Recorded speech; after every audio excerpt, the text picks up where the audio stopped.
Welcome dear students. Today we are going to talk about what are enzymes, how do enzymes act, what is the chemical nature of the enzyme, and we are also going to talk about the structure of enzyme. So let us first talk about what are enzymes. Dear students, the word en means from, enzyme mean yeast. So the literal meaning of the word enzyme is from yeast. You know, yeast is a unicellular fungus which is quite rich in the enzymes which are also used in the fermentation process. And the strongest enzymatic system out of all the living organisms is possessed by the fungi. So that's why they are very strong decomposer of the dead bodies. And the enzymes were first isolated from yeast. That's why the word enzyme means from yeast. My dear students, enzymes are biocatalysts. Biocatalysts mean these are the substances that speed up the chemical reactions in the living organisms.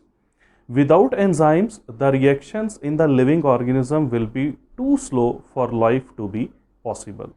So, enzymes are basically the catalysts that act inside the cells of the living organisms. So, they are the biocatalyst. My dear student, how do enzyme work? This one is a reaction shown in front of you. This one is the reactant position. Here is the product and it is the activated complex AC. And you know that reactants, products and activated complex, these are the three stages of a chemical reaction and they are collectively called as the reaction coordinates. So reactants, activated complex and product are collectively called as the reaction coordinates. My dear student, the black curve shows the uncatalyzed reaction without the catalyst. And the gap of the energy of the reactants and that of the activated complex, this gap that is called as the activation energy, and this is the activation energy of the uncatalyzed reaction. So the difference of the energy of the reactants and activated complex, that is called as the activation energy, and this one is the activation energy of the uncatalyzed reaction. Now my dear student, if catalyst or enzyme is added in a reaction, then the pathway of the reaction is changed. Now this blue curve is the pathway of the reaction, and now this blue line is the difference between the energy of the reactants and that of the activated complex. So that difference decreases. It means the activation energy of the catalyzed reaction is less as compared to the activation energy of the uncatalyzed reaction. So enzymes are also catalysts.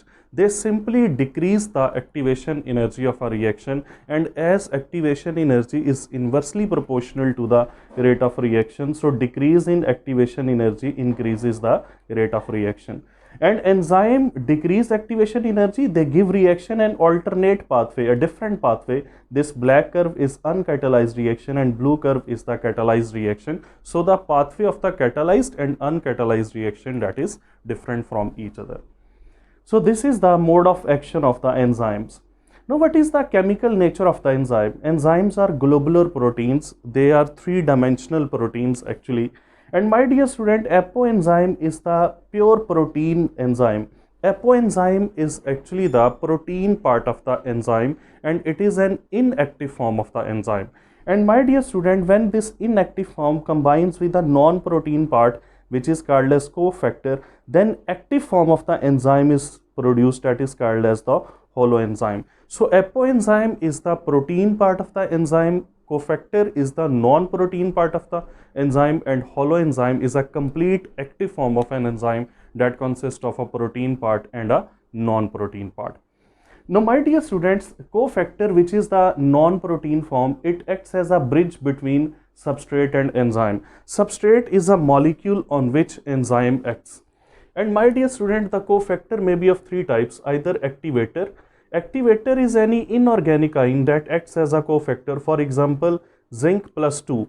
This is zinc plus 2, not zinc plus. And this zinc plus 2 acts as a activator or cofactor in an enzyme carbonic anhydrase.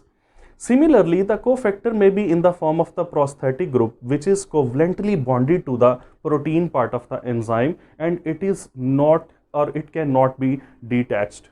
For example, biotin is an example of the prosthetic group, which is a type of the cofactor.